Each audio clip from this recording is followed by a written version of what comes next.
Hey guys, welcome into the Bog Smog Fantasy Cast. I am Bog. I am joined by Smog, and we are going to be talking fantasy football with you today.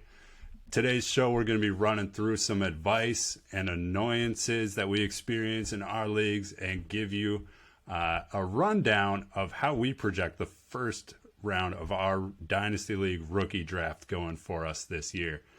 But before we kick things off, I want to do a little bit of housekeeping for our fantasy league at home. Just so you guys know, we're going to be holding that draft on Labor Day Monday. Time to be decided.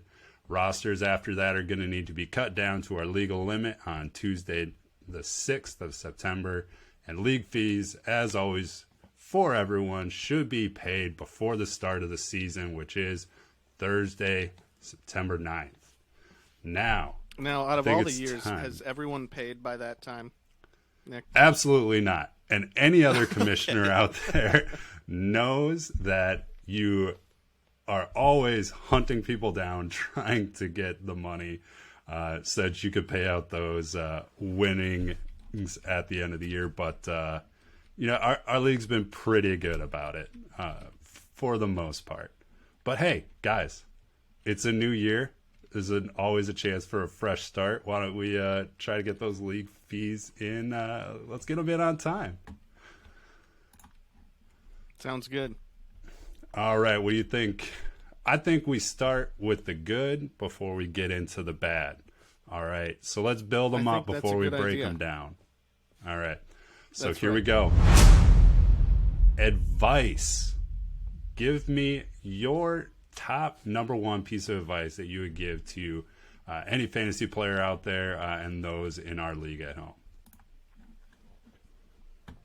So my first piece of advice is to play to win this week. Now, yes, you want to build your roster so that you're set to win every single week that year, right? But it's not always the case. There's some injuries and some people on bye weeks and things of that nature. So my advice is to look at this next week and what can you do against this opponent to get the edge. Is his star quarterback on bye and you have an extra roster spot? Pick up the best streaming option. Play to win against that opponent. Right. There's no defense specifically in fantasy football besides, the DSTs that we start. But it's not like you're generally making moves to limit your opponent. But what you're talking about, it is. And especially come playoff time and things like that, it's time to start getting a little cutthroat and take some of those players off the waiver wire that would be helping your teammate out. Or your opponent out. And that's exactly, you're right. That's how you play to win for the week. That's right. And another thing is, maybe you're coming up against a juggernaut of a team. They're putting up just 200 points a week. And your team is pretty consistent, but you have some boom or bust guys on your bench. Maybe Right. It's time to just throw in a boom or bust guy and hope he, gets you 25 points that week and doesn't bust. There's some volatility there, but if you need the boom, you need the boom. That's right. As much as we all would love Cole Beasley back in his prime, catching those 6 passes for getting, maybe 50 yards, getting you a nice solid 9 points. But sometimes you need guys right now like Chase Claypool, who was super inconsistent last year, but sometimes would just explode for some big games. That's right. So that's my first piece of advice. Play to win this week. All right. I like it. My first piece of advice is relating to those who work on the fab system for their waiver wire. And my advice is to make it rain. Spend that money, okay? Because I think what a lot of people run into when they're playing in a fab system is they look at, okay, I have 100 dollars to spend for the year, right? On all of the waiver wire people that I might want throughout the season. And they think, okay, I got to conserve some of that. Because what if there's a guy in week 8 that I really need? I need to be able to spend money later to be able to get him. If there is somebody in week 2 that blows up and you see, hey, they look like they're in line to be a locked-in starter for the season that can really make a difference. I think of Elijah Mitchell last year coming on the scene and all of a sudden having like 20 carries in the first week of the season. If you need a running back badly, just spend 80, 90% of the fab that you have to get that player, and you'll figure it out the rest of the way, picking up other guys at less. But really drop the money that you can to pick up the difference makers for your team. Yeah, and I agree with that, and I need to heed that advice a little bit more. I always end the year with like $50, and that could have been money that I could have spent on Elijah Mitchell, right? I could have spent more to get him, but I didn't because I'm a fool. You got to make it right. That's right. So that's my advice. Don't be stingy with the fab. Not saying just blow it on, a rookie wide receiver who just had one good game right off the bat. But if there's somebody who looks like you can project and say, I think they're going to be locked in for a good role for the year, spend the money, just get that player and figure the rest out the rest of the way. Yeah, that is good. So that's my number one. On to my second piece of advice. It's a small little piece of advice. You're not always thinking this every week and stuff. And it's definitely for Dynasty Leagues, mostly. It's understand the age relative to the position. For example, I have Austin Eckler at running back. He is 27 this year. Historically, age 28 is where running backs kind of start falling off, right? So historically, this is on average, but I might be thinking like, okay, I need to replace this guy soon because he's getting to that 28 years old. So running backs are obviously their prime years are like 23, 4, 5, like when they're young. Right. Wide receivers are a little bit different. They can go into their 30s and play at a good elite level until 32, and obviously quarterbacks can play till they're 45, I guess. Right. But it's just understanding the age and when to get out. Like, how old is Derrick Henry? Derrick Henry, I want to say, is 28 years old. Is he 28? So I think so. And realistically, I'm probably going to hold Austin Eckler until he retires or until he's just not good, and then I drop him.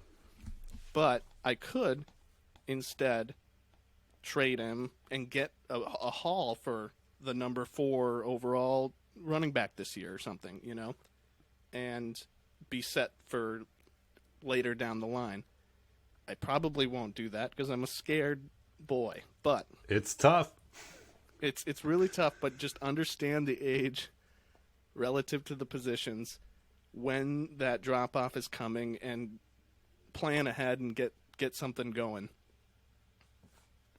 I totally agree, and I'm going to mix up my pieces of advice here and jump into my third piece of advice, but I think it ties in really well with what you were just talking about. And I call this one, do the side quests. All right. And I think why I call it that is because if you're thinking video games, or any of you who might be gamers out there, if you're in a big open world, there's the main quest, which in fantasy football is win that championship, right? win the championship at all costs. There's only one winner at the end of the season. But, and I think once again this especially applies to Dynasty Leagues, those side quests are where you level up. All right? And what that is meaning to me in this circumstance is have goals on the side besides just winning the championship that you set throughout the season. Whether that's, man, I'm getting old at running back like you're talking about here. Do I need to be trying to, throughout the season, deal one of these older guys to get younger? Or even if it's not dealing and trading one of my older running backs, you know, can I trade a receiver to get like a young prospect running back so that in the future I can maintain and stay solid at a position where I can project I'm going to have weakness? You know, if you are a team like me with Derrick Henry, you only have so much time, so you're left with him. So you need to kind of look forward to those things. So those are the side quests, I would say. I still want to win this year, but on the side, I also want to find some opportunities to advance my team for the future. So that for me is doing the side quests. Right, and sometimes, you know, somebody's main quest like meets up with somebody's side quest. Like, let's say I want to win it this year, and I need somebody, whether it be a Derrick Henry that's good for 1 or 2 more years, or someone else, and your side quest of getting rid of Derrick Henry and my main quest of acquiring a player that can help me win this year meet up perfectly. Let's get that done, Nick. That's hey, and that's right. I mean, I look back at 2 years ago when I made my run for the championship. I knew my team was awesome, but that was the year Dak was unreal at the start of the season, and then goes down with the brutal ankle injury like 4 weeks in, and I'm sitting here. I don't even know if I had a backup quarterback on my team, so I was just like working the waiver wire. I sent a 2nd round pick that year for Cam Newton, who we all know is not good. And then I believe I traded you a 1st round pick to get Justin Herbert, which worked out pretty well. Which people would say you are just blowing your picks, you're blowing your future to pick up just these quarterbacks who, in a lot of time in fantasy, we think quarterbacks are expendable. But my main quest that year was win that championship. And I met up with other people who wanted to build their team out for the future. And that's how, like you said, you can get main quests meeting those side quests. That's right. That's right. And since it kind of correlates really well, can you say your second advice? Yeah. Because so we're my talking final trades one here. Yeah, we're talking trades. And my final one, for those of you out there, write this down, take note, put it in your phone. We don't write things down anymore, but keeptradecut.com.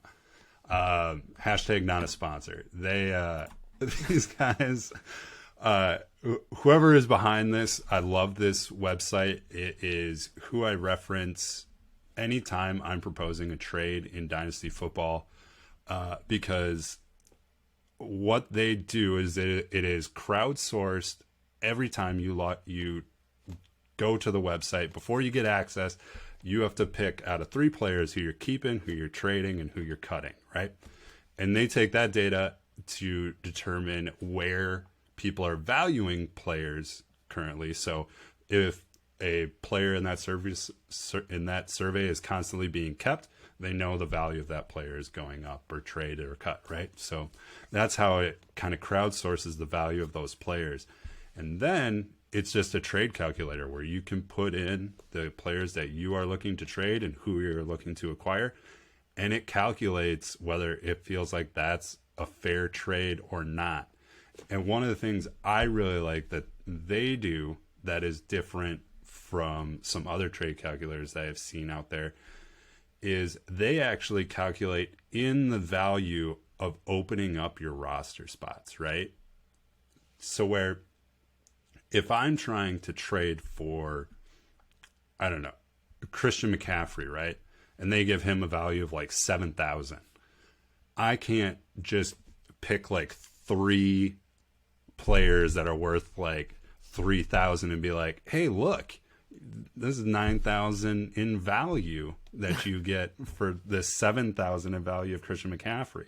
That they calculate out, okay, no, you're losing if you are the one who is losing Christian McCaffrey and you're only getting these 3 not great players, you need much more value out of that person. Like you need a star. It kind of takes into account the star factor who are really making the difference in starting lineups. And I think that's one of the big reasons I really like them. So I've come to the point where I actually won't offer a trade unless it says it's fair, or honestly it says I'm losing the trade a little bit.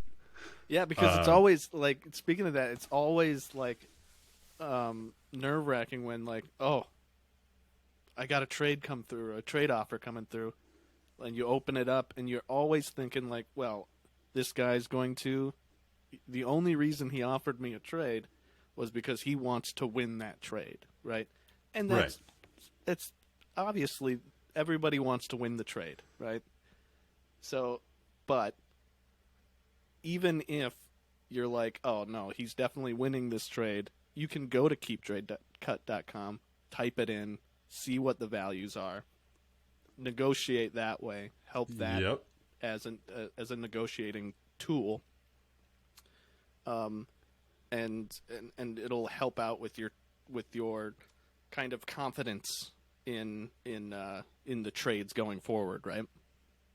So that's right. So, and the thing I've come to realize, as I've especially just recently been trying to work my way through quite a few trades recently, is sometimes you're just not going to be in alignment on where people want to go with their team. You might have a trade that is perfectly fair that you could ask a bunch of people and they'd say, yeah, that's a totally fair trade. But if it's not the direction that both players are wanting to go with their team, it's just maybe not going to work out. So just because it's a fair trade doesn't mean it should happen. Right. So, but it's an awesome resource for just if you are someone who's worried about losing a trade or someone taking advantage of you or something like that. It's a good way to go and just be like, well, the rest of like tons of fantasy football players out there see these players this way, and it gives you a little bit of reassurance. Yeah. So absolutely. keeptradecut.com. It's a good one.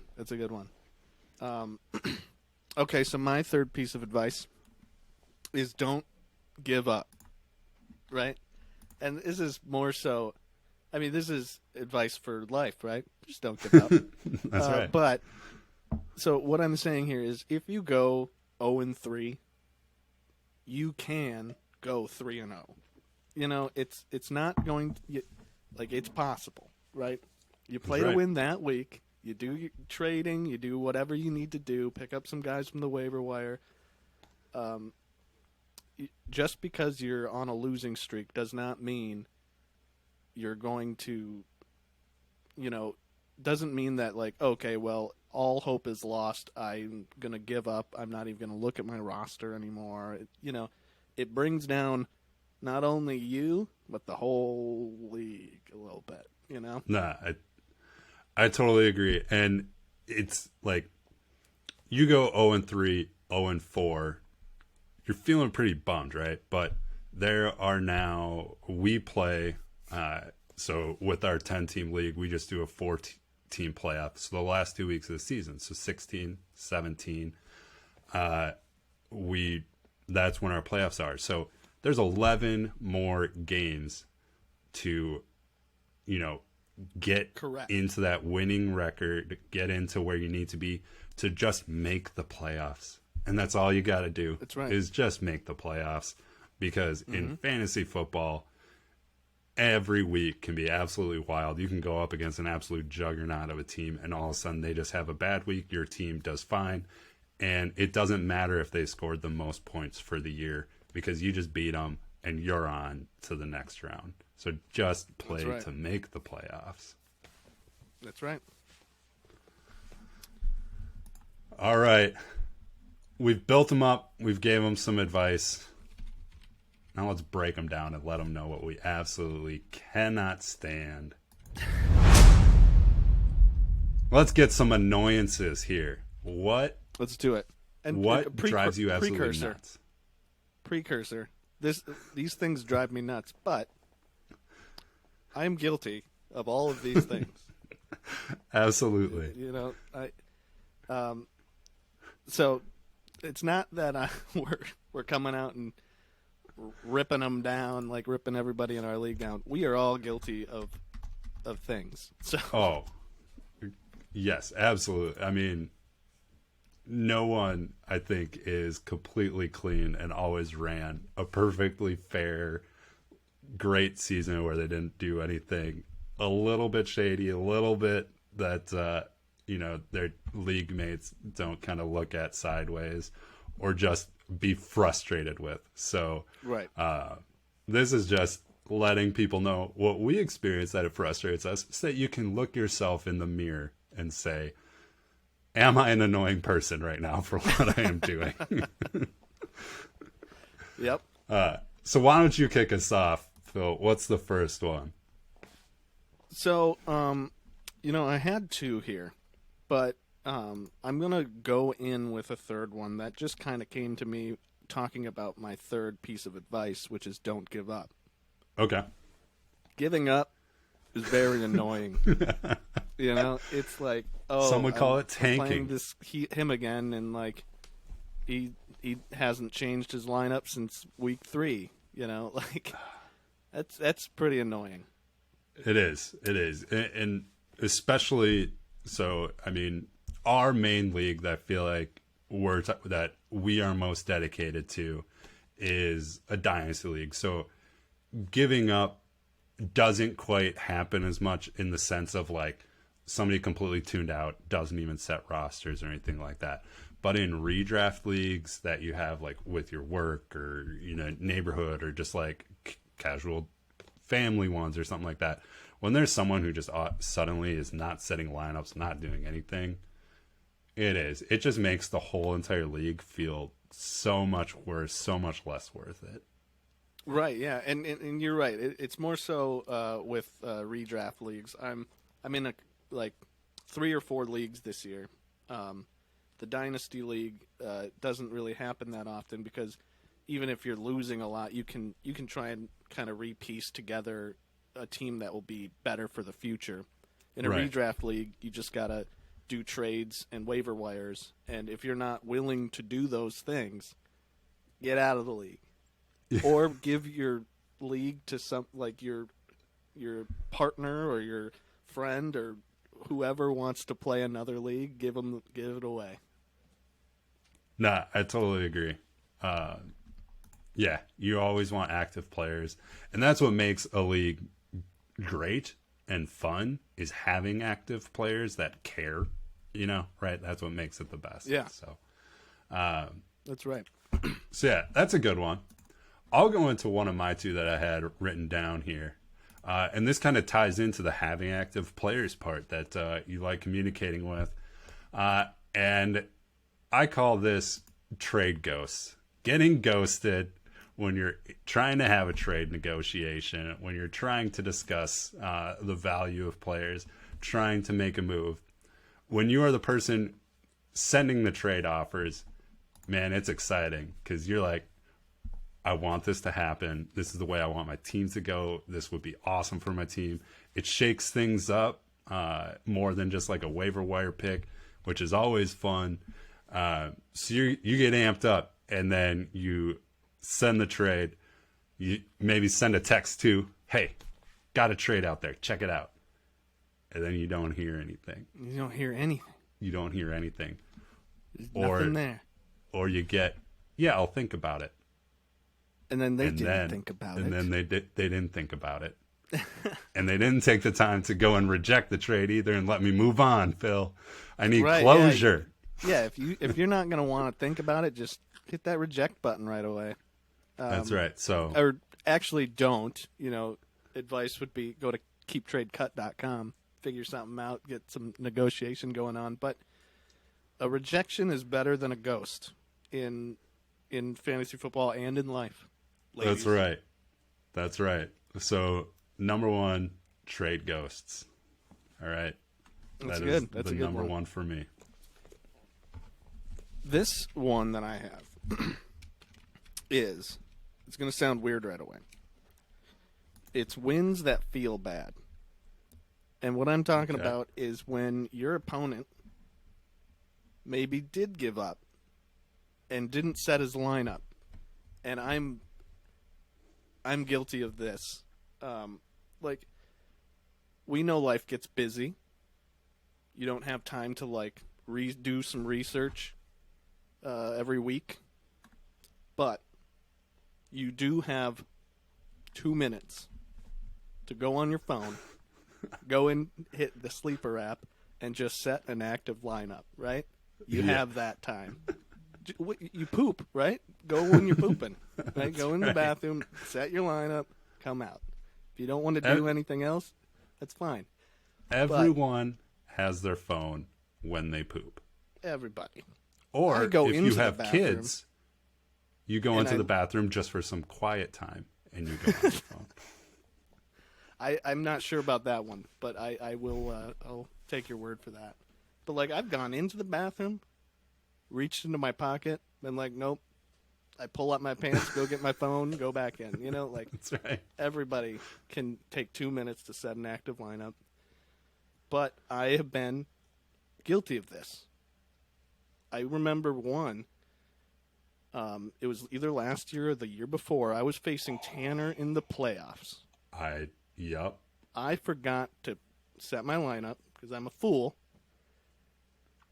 And now, thankfully, even if I put my star tight end in there, I would have lost anyway. That made me feel a little bit better. But that's an annoyance when the win feels bad. You're like, oh man, he could have won if he just set his lineup. But now this win that I have, I mean, all wins feel good, but this one in particular feels a little bit bad.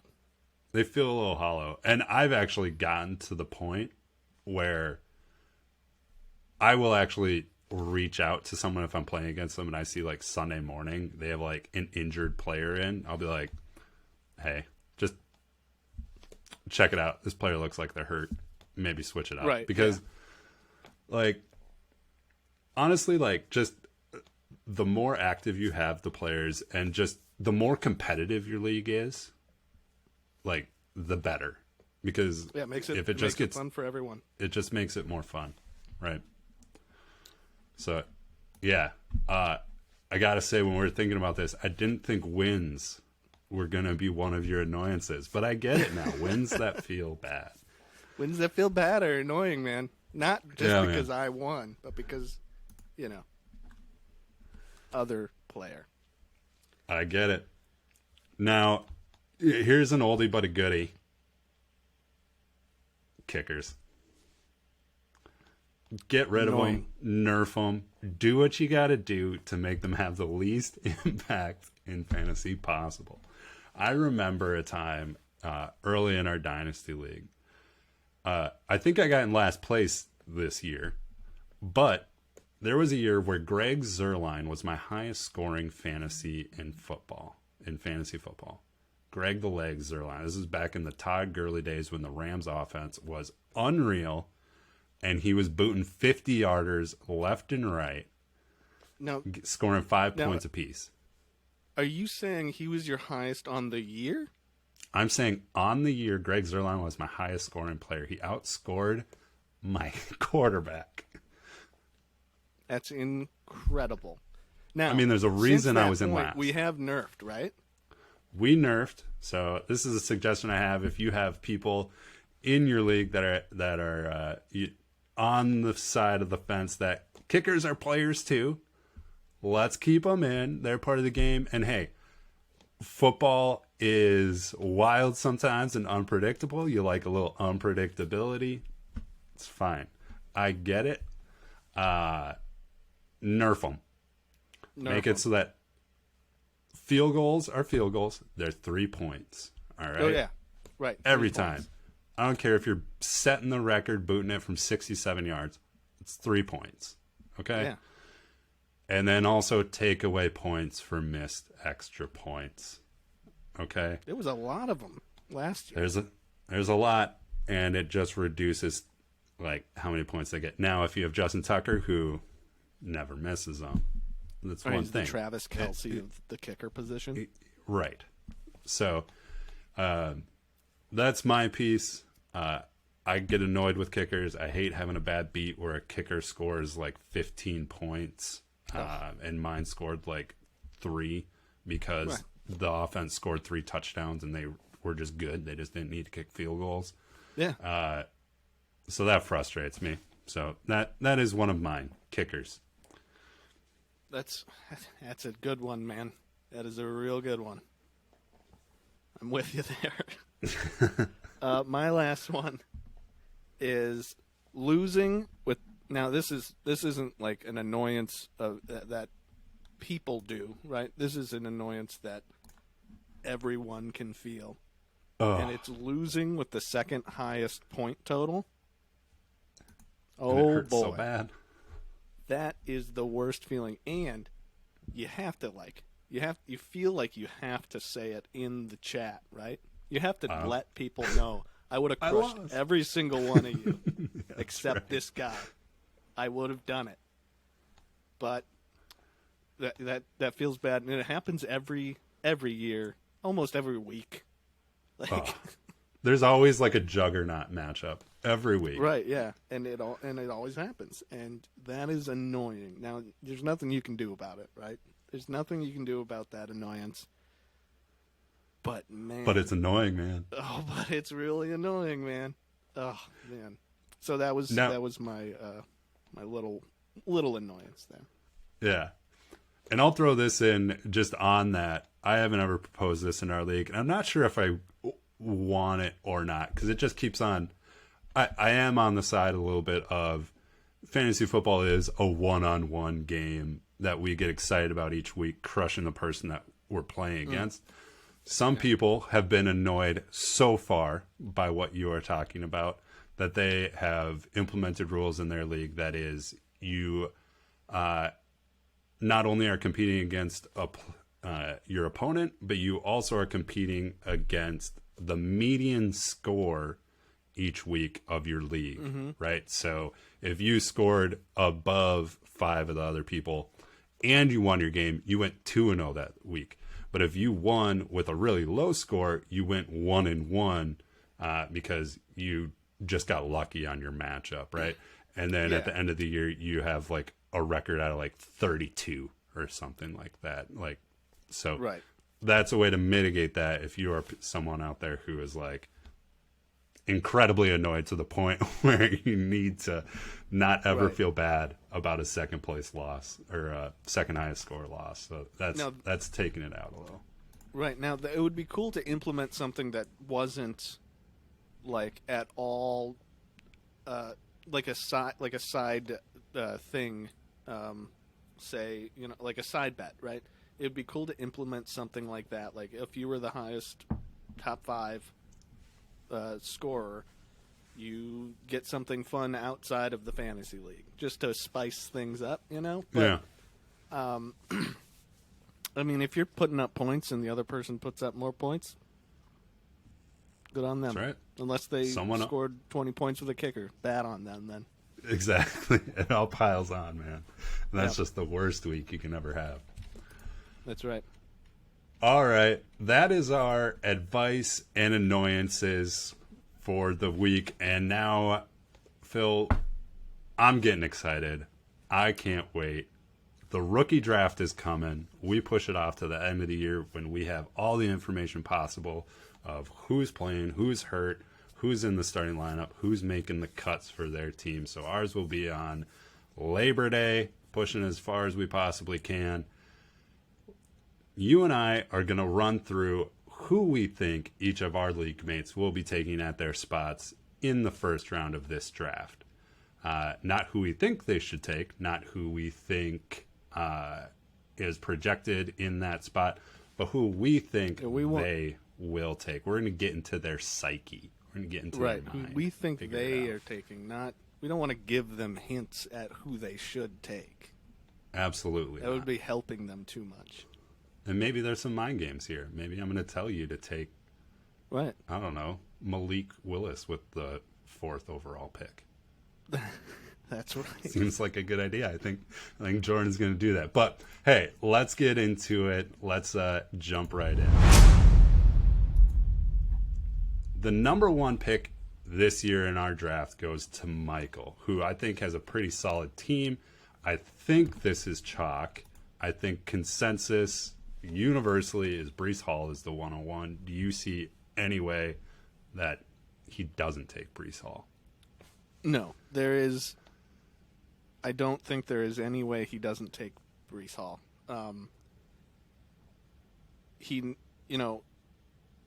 According to his roster, I feel like he has some nice young talent at wide receiver with Justin Jefferson and Jamar Chase. I would agree. So I don't think, anybody like Drake London or Olave or Burks or anybody like that is going to excite him as much as Breece Hall, or and just a running back. I think running back is 100% what he's gonna go for, and probably Breece Hall. Yeah, and I think it is probably his top team need, just to get more depth there. Besides maybe quarterback, but right. You're not taking a quarterback in this spot. Breece Hall is the obvious pick. So, with Breece Hall off the board, we've got Cole coming in with the 102. He's got a few picks in this first round, and I think we can all establish is very much so in rebuild phase. So, what do you think the 102 is? I believe that Cole. So I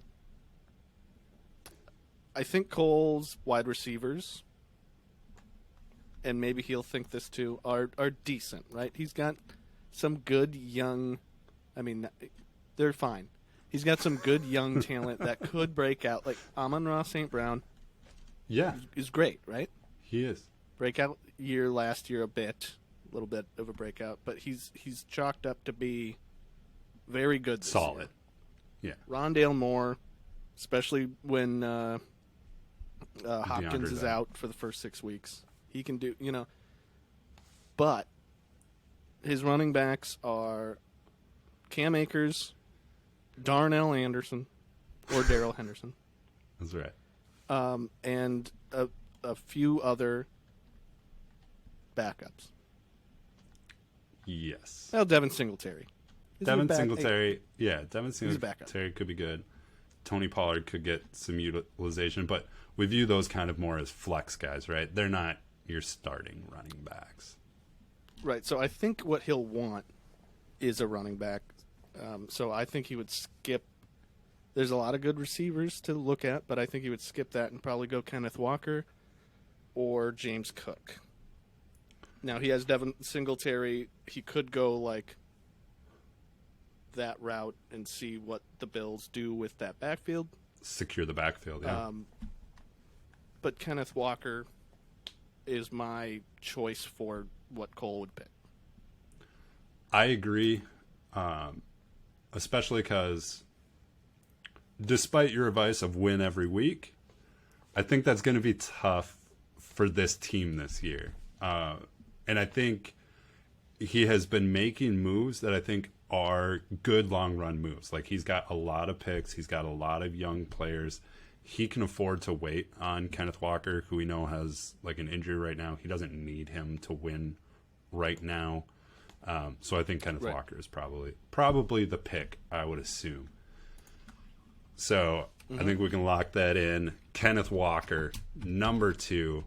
And now it starts to get pretty interesting. We got Jordan with back-to-back 3rd and 4th round, or number 3 and number 4 picks. I think one of these, it doesn't matter what we say, or one or the other, it doesn't matter. One of them's Drake London. I agree. I think one of them is Drake London, hands down. Yeah, back-to-back picks at 3 and 4. That just looks good to have. It's got to feel good. One of them's going to be Drake London. I can 100% agree with that. Now, the other one, man, he could go a few different ways. I think, is he going to go double receiver here? I think he goes double receiver because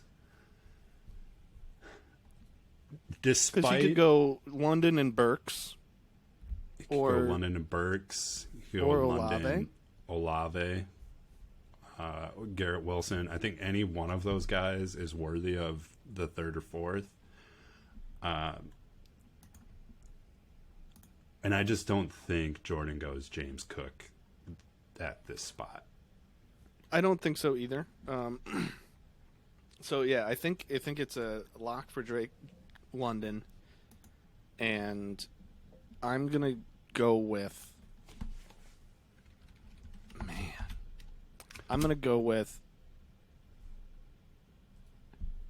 Chris Olave. I am right with you. Okay, I was gonna argue with you if you didn't say Olave. And here's the thing, and this is kind of another. This ties back to the advice.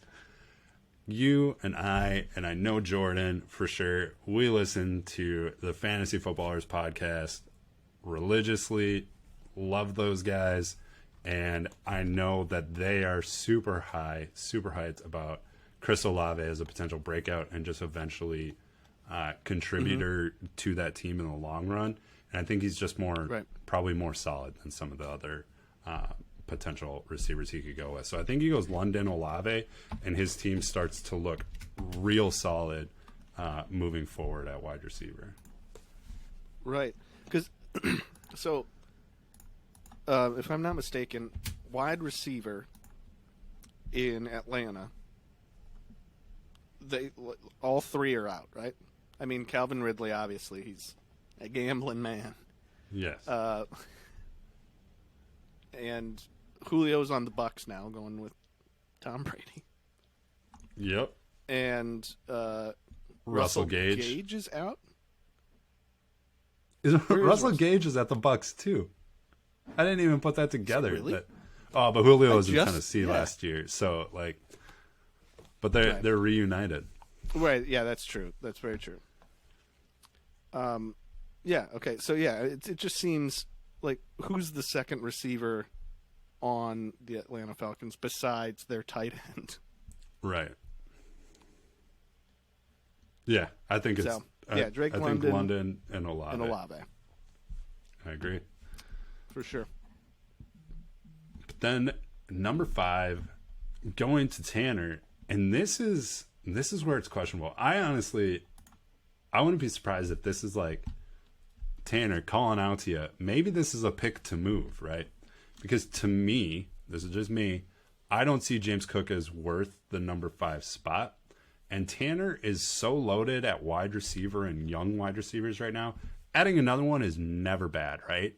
But he could maybe move this pick. Or let's say he doesn't. I think just to diversify his assets here, I think he takes Garrett Wilson. He doesn't have a single jet on his team. Not that super matters, but just having someone as a part of an offense. I don't like to get overly stacked on one team. I just think that's a thing. I guess he's got Michael Carter. I take it back. But either way, I think Garrett Wilson's the next best guy out there. I agree with you. I definitely agree with you. I think he might want to take a running back because I don't know. Running backs are very valuable. I think James Cook might not be worthy of the number 5 spot, but I think he could. I mean, they don't he like could be, Devin Singletary. Right? Right. Zach Moss is there. He's fine, I guess. I don't think they like anybody, right? So they're trying to figure that out. They want someone else. And I think, yeah. Right, and I think they'll give James Cook his opportunity, and if he does have an opportunity and works out, he could be great in that amazing offense, right? So it's more so where he's at, where he could, I don't know if he's worthy for the 5 spot, but I think he could go James Cook. But I think you're right. If he does go receiver, it's probably Garrett Wilson. And the one thing with it, too, is this is very much so like this is a team that is built to win right now. So if he wants that bump to get a little bit more help at running back, James Cook is a reasonable pick. But I just think it's Wilson. Yeah, I agree with you. And then all right, Ben next? with the 6th spot. Ben comes in for the number 6. And this is a team that is very good at wide receiver. Could use some depth in that area. And then running back, also pretty solid. Me and him actually just did a trade that helped him out a little bit more with that running back depth. With swapping Damian Harris, he picked up from me for a late 2nd. Okay. So he's pretty solid in terms of depth at the running back spot. At least one injury is not going to take him out. That I'm thinking Treylon Burks. Right. I'm going to have to agree with you. I think Burks. I mean, they're. Who else do I got in Tennessee? Obviously, A.J. Brown is gone, and they want to kind of replace him. Burks is a big dude. I think he's a good pick. Yeah, I think you're right here with Burks. Okay. And again, though, back. I could maybe I'm too high on James Cook. But make a trade. Get one of those exactly. Picks. Get up there. I know. If I had this next pick, I could have picked James Cook, but the next pick is Cole. Cole back on the clock. That's right. And honestly, I think he goes James Cook. You think he goes James Cook? So I think so too. I think but he could. I'm just looking go... at his team, and you need he's rebuilding, so he can wait on these guys. He doesn't need James Cook to be the guy right now. Mm-hmm. Is Devin Singletary in a contract year? If he's gone in a year, right? You can check that out. But if Devin Singletary does what Devin Singletary has done, besides the last few games of last season, they want to move on from him. So, James Cook, as much as we like to say, it might kind of be a split work, I think eventually the best guy kind of wins out. I think it's going to be James Cook. Oh. Look at that. I got a new webcam, by the way. I like it. So I agree with you. I think he goes James Cook. I think his running backs are where he's kind of not good at the most, if that's said correctly. So I think with going Kenneth Walker and James Cook for his first 2 picks, I think he'll be have a little more confidence in his running back depth, even though they might not do much right away at the beginning of the season. I agree. And it would be nice, to get James Cook and Devin Singletary, there's going to be a transition somewhere, and he could you can use Devin Singletary right away, and then week 6 when they say, "Yeah, Devin, you're gone, buddy.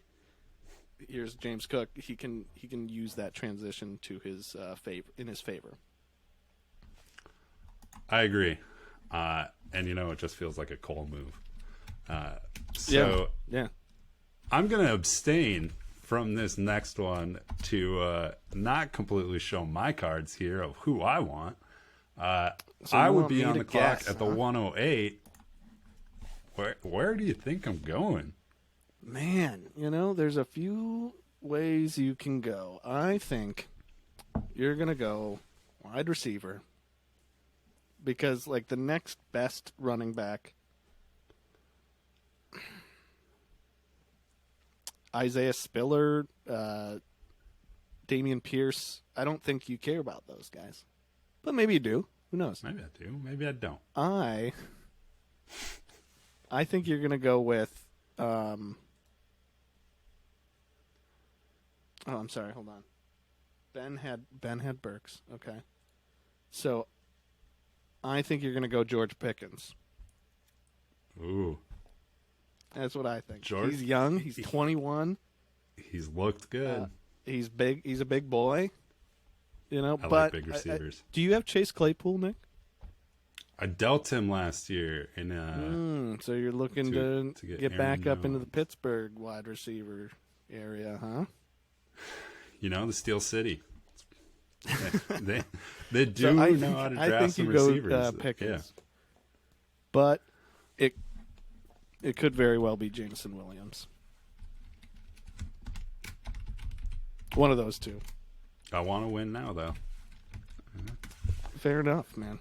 That's fair. So, yeah, I don't know. There's a lot of good players in that spot, and honestly, I view a lot of them the same. So it'll be kind of, we'll see how the draft falls. If it fell this way, we will see. I will say, in Kansas City over the last couple of weeks, we've heard some bad news, meet Cole Hardman with a groin injury, Juju Smith-Schuster with a sore knee. You don't you never want to see those sore knees. Right. So Sky Moore is a little bit appetizing here. He is. I mean, there's a world where he could be Patrick Mahomes' number 1, which everyone would love to be in that position. Everybody. And look, there were guys who absolutely loved Sky Moore in the draft, saying he's the most talented wide receiver coming in. So you're showing your hand a little bit right there. Were you one of those guys, Nick? I don't know. We'll find out in a couple weeks. I think you'll go Pickens or Sky Moore. Okay. Well, let's throw down Pickens for now. Okay, that was my first guess. So yeah, that was your gut. We'll go with your gut. Cole back on the clock. He's gone. Cole back double on the running clock, back. Man. He's on the clock a lot. This was my pick. This was one of the ones in exchange for Debo. He has this pick, and he has my pick next year that we exchanged for Debo. So the first round is Cole's friend at the moment. I think he's gone running back, and I think it then is one of the two that you have said, Jameson Williams or Sky Moore. Yes. I have... Yeah, I think it's going to be... I agree with you. Jameson Williams or Sky Moore. Is there a world where he goes 3 running backs? Honestly, I kind of think he might take Dameon Pierce here. Right, he could take Pierce. I think he might take Dameon Pierce. Brian Robinson? Brian Robinson, maybe. I did hear that they did just sign J.D. McKissick, so you're not getting a workhorse. Right, that's true. Robinson. But I did see in the preseason that Antonio Gibson fumbled instantly. Yeah, and he's on the punt team. He's on the punt team now. So, God, it's not looking good for that guy. It's not. So I think you're right. could definitely go running back. And the more I was just thinking about it, I'm looking at his team, and the one wide receiver we mentioned who is solid on his team is Amon-Ra St. Brown. I don't think you go Jameson Williams if you're trying to rebuild, because are you trying to really make your foundation two Detroit wide receivers? So I think it's Sky Moore or Isaiah Spiller or Dameon Pierce. Yeah, I'm going to say Sky Moore because I think anytime Patrick Mahomes is throwing to you or any good quarterback, the hype for that receiver in anybody's mind goes up a little bit more. Like if Sky Moore went to,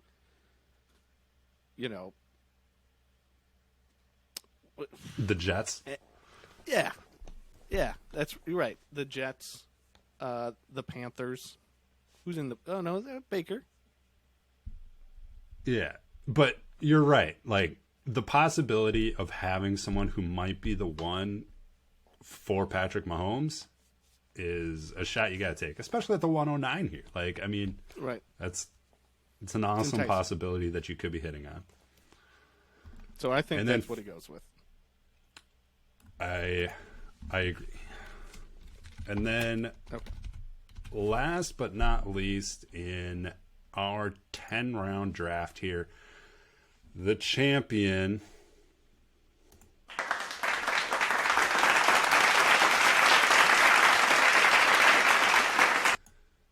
Ethan will be taking this last pick, and you look at his team, and it's absolutely loaded at the top. It's a very top-heavy team, but you know what? That top stayed very healthy last year, and it was awesome and incredible. So he's going to be needing to rebuild depth, and there's a lot of good options here to be doing that with. Could be going running back. He's got some options here. I mean, you look at Raheem Mostert, Kenyon Drake, Rashad Penny, Fournette, and Dobbins. Those are all his guys right now. Yep. Like, Dobbins we're excited about. Fournette we think can be good this year. And then those other guys, it's like, well, they could or they couldn't. You're not sure. So running back could be a good idea. And he seems really good at receiver here. He is good at receiver, but Jameson Williams is still out there in our guesses. Yeah. And he seems like the best player right now. He does. And Ethan's team is good enough he could sit and wait on him. Right. Exactly. So I think he goes Williams. But if he wanted to go somewhere else, man. Christian Watson? How do you feel about your boy Christian Watson? I was super, super hyped. And then him missing camp has been very worrisome. Now he's getting back out there. But then we've had news the last couple days about Rodgers talking about his young receivers not being consistent, dropping balls, running bad routes, and him saying, if he cannot trust you, you will not be getting the ball and you will not be on the field. And we know that is true for Rodgers. He is all about trusting his receivers. That's why Randall Cobb still has a job. All right. So, yeah, that's true. So no, yeah. So I haven't really read into Christian Watson that much, but I did see, he's 6'5" on green, and Aaron Rodgers is throwing him the ball. That's always enticing, dude. His profile looks great. It's just what will happen. I was super ecstatic when they drafted him, but see if it all plays out. I do think Jameson Williams is the safest bet to, in the long run, be a contributor to his team. I agree. And I think that's just the way it goes. I agree. And I think in the second round, my first pick at the 7th pick in the second round, I think I would go Isaiah Spiller. That's just me. That's what you would do at the 7th pick in the second round? Yeah. That's right. Hey, Why not? Or maybe I wouldn't. I don't know. Maybe who knows? Just trying to get into their heads. Uh, Because I don't have a pick completely until agree.